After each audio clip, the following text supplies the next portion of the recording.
Nyo ang overpass dito sa EDSA Mega Mall. Oh, 'di ba? Yan, overpass ang lapad. Lapad niya, no. Yan yung ginagawang overpass bago para sa EDSA Mega Mall. Patawid dito sa bus lane, ayun oh. Nagwi-welding pa. Nagwi-welding pa 'yan, oh. 'Di ba? Para hindi na malayo ang tawiran kasi dyan sasakay sila dyan sa bus, akyat pa sa taas papunta sa MRT, tapos magtawid papunta dito sa Mega Mall, malayo. Ayun, ngayon maganda na kasi ayun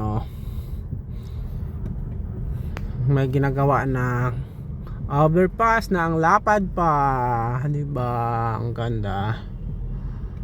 Ngayon medyo mababa na kaunti ang pila, pero kami kanina pa nakapila sa EDSA.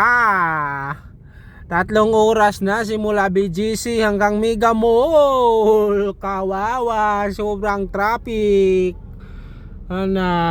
Diba? Ayun, sakayan na sila. Sobrang traffic talaga. Tapos layo pa yung puntahan ko. Baka abutin ako 4 na oras papunta sa Cubao, Camyas.